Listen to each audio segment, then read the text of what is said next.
Hello folks, my name is Ed Chapman and I am a hobby weaver in the Washington DC area. And today in this video, I'm going to show you how I use a temple and how I finish off the edges of tea towels being woven in cotton.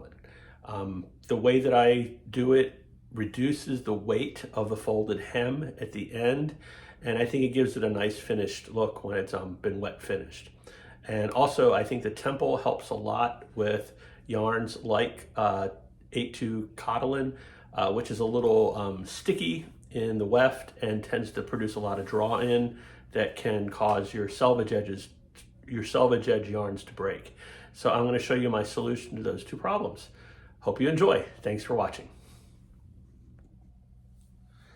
Okay folks, this is a temple. It's a device used to stretch your work slightly in the horizontal across direction to reduce draw-in at the edges, which if your draw-in becomes too great on a piece while you're weaving, the action of the reed moving back and forth is going to wear the threads on the edge and cause them to break. So the way you use it, the way I use a temple, it's a piece of adjustable wood. You can move this little pin to make it longer or shorter to match the width of your work. And you want your temple to be adjusted so that the edges are just a tiny bit, I'd say maybe a 1/4 inch past the width of your work. And each end has extremely sharp little nail ends here, and I tell you, they are sharp. They will put a hole in you very quickly. So you have to be careful and aware of those at all times, especially where you set this down if you have small kids. But what you do, or what I do, is I come down about 1/3 of an inch from the opening where the weft is going to be fitting in, and you set one end, and then place the other end into the work so those little teeth bite into the cloth, and then you push it flat and slide this little slider so that, if you notice, it stretches the work out slightly from left to right. And that makes it so that when I come down with my beater, the draw-in is reduced enough to prevent the breaking of the selvage threads. Okay, so I find temples useful. You can work without them. They do slow you down a little bit with your weaving process, but I think they're worth it in reducing the frequency with which you have to replace selvage threads in your warp. Okay, so what I'm going to do now is I'm going to weave a width of weft in sewing thread. Now I've got this bobbin loaded with sewing thread. It's just 100% cotton sewing thread. I don't know if you guys can see it. This is much thinner than the weft I've used for the body of this tea towel, which is 8-2 cotton. So what this is going to allow me to do is make a thin band that I can double fold over when I sew the hem, so that the edge or the sewn hems of the tea towels are not too thick. This will produce a very, very thin or thinner cloth. Which I think is helpful. So I've already ended my last color here, and this is the end of a towel I wove previously. And now I'm going to set in the edge.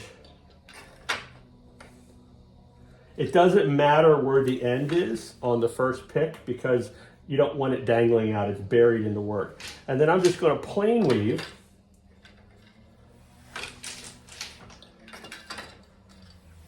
a band here that's going to come out to about, I'd say about 1/2 inch wide.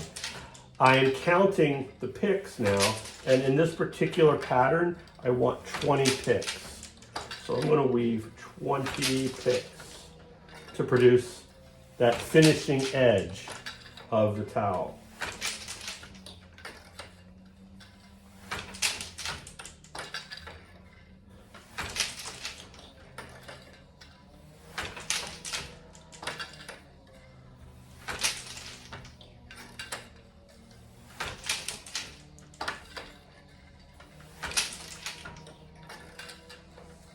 Okay, I'm going to admit that I've already lost count, so let me count here. 1, 2, 1.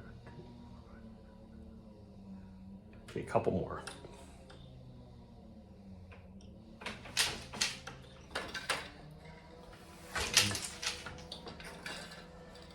2 and 3. All right, so I have produced a band here, which I can fold and then fold again to produce a clean finished edge to this towel, which I've just finished. Now, of course, I have more towels on this warp, so I'm going to go ahead and hide the end here.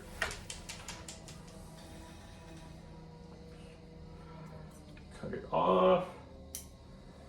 Okay, and now I want a marker here to let me know this is where to cut the towels apart. So I've got another shuttle here loaded with some waste yarn. This happens to be some wool from an earlier project. I'm just going to throw 2 picks here. 1, 2. Okay, now I threw these picks in the exact, excuse me, hold on.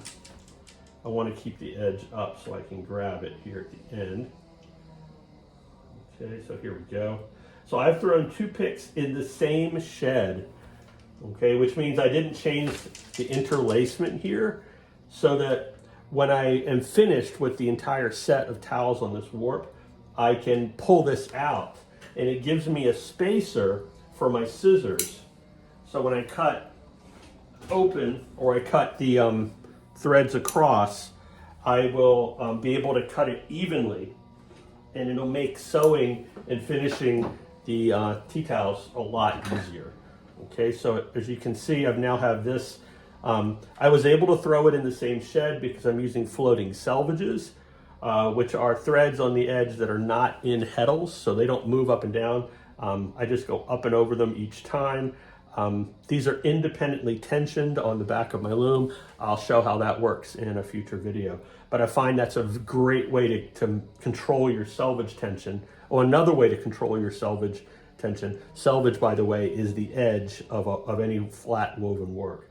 And I think floating selvages work really, really well. But that's why I just caught the floating selvage thread at the edge, so I was able to throw this 2 picks in the same shed so that there's no interweaving here. That makes it a little bit easier to pull out when they're finished. Now, I'm going to be doing another towel, so I'm going to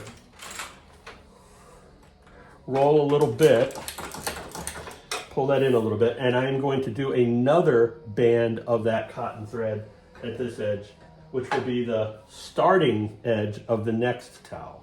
So let's go ahead and put that in. I'm going to change the shed now, because remember I'm weaving plain weave. This particular pattern, which is a plaited twill, I cannot get an actual plain weave from this pattern, but it's basically a basket weave. So it's 2 up and 2 down, 2 up and 2 down, which is perfectly good enough for what we're doing here. Just creating a beginning band to start the next towel against. So that's 2, 3, 4,